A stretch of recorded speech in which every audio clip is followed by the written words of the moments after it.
Have you ever found yourself overwhelmed by desire, chasing things you knew wouldn't satisfy you? Have you ever been consumed by anger, even when you knew it was hurting you more than anyone else? Welcome back to the channel. It's an honor to have you here again. Today we're going deep into two of the most powerful emotional forces that shape and often distort our lives: greed and anger. These twin forces are often the invisible chains that bind us, keeping us from peace, clarity, and true joy. They lie behind our addictions, our regrets, our broken relationships, and our restless minds. In this video, we're not just going to name these chains, we're going to explore where they come from, how they operate, and most importantly, how we can dissolve them. Through real-life stories, spiritual insight, and a practical path rooted in timeless wisdom, we'll move from the darkness of grasping and fury into the light of freedom and compassion. Let us start with greed. Greed is not just wanting more. It's the inability to be satisfied.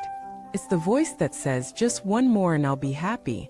Whether it's more money, more love, more success, or more stimulation, the pattern is the same: what we have is never enough. But why? Because greed doesn't arise from abundance. It arises from a sense of lack. A hungry ghost inside us whispers, "You're incomplete. You need more. Then you'll be whole." And so we chase. Take the story of James. He was a rising entrepreneur who built his tech startup into a multi-million-dollar company. On the outside, he was winning, but inside he never stopped craving more. Each success felt empty after a few weeks. He bought expensive toys, attended elite conferences, chased new highs.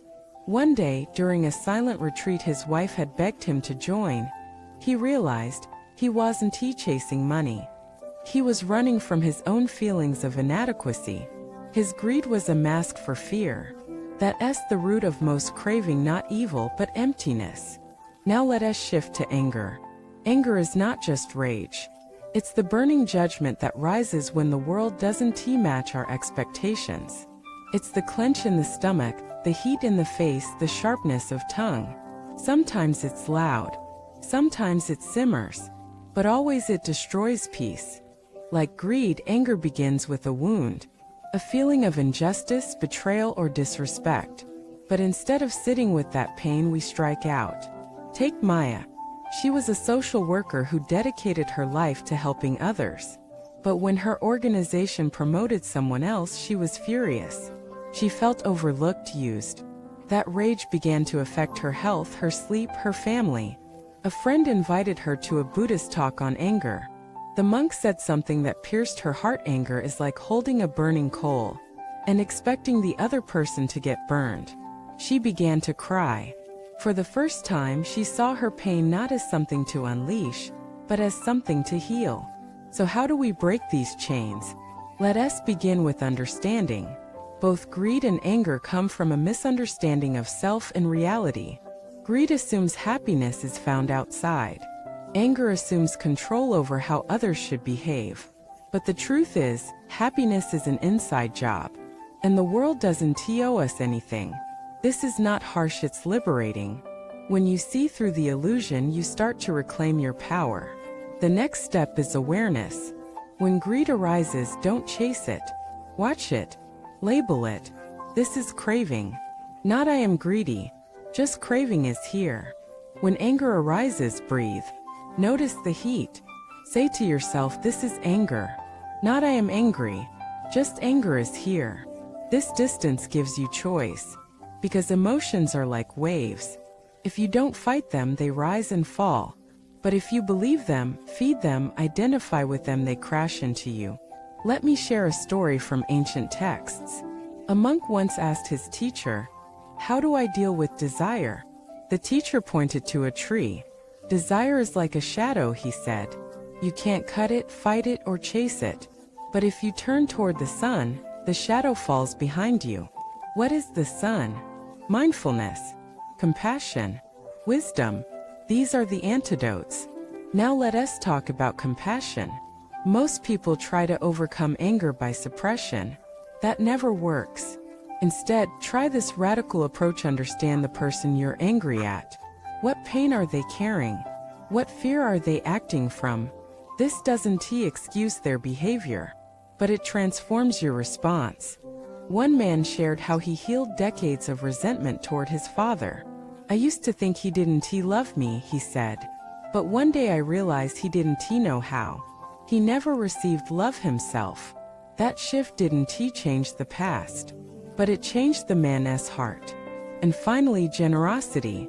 The opposite of greed is not poverty. It's giving. When you give your time, your attention, your kindness, you prove to your own mind that you already have enough. That you are enough. A young woman in recovery from addiction said the only thing that saved her was volunteering at a homeless shelter. I gave them food, she said, but they gave me purpose. That's the secret. When we let go of grasping and blaming, we touch joy. When we release our demands, we discover gratitude. When we forgive, we are freed. So what can you do today? Pause when craving arises. Feel it. Breathe through it. Bite your tongue when anger burns. Walk. Write. Cry. Pray. But don't lash out. And above all, be kind to others, but also to yourself. Because greed and anger are human. We all have them. They're not the problem. Staying stuck in them is. Let us close with a final story. A master once told his students, there are only two things that ruin peace: wanting more, and wanting things to be different. A student asked, then what should we want? The master smiled. Nothing. Just be present. That is enough. Today I invite you to look within. What are you chasing? What are you resenting? Can you let it go, even for one breath? That one breath could change your life. Thank you for watching this video.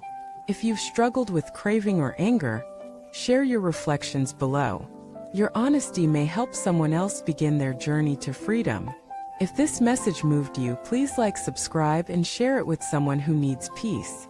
Until next time, may your heart be still, your eyes be clear, and your path be free from the chains that once held you.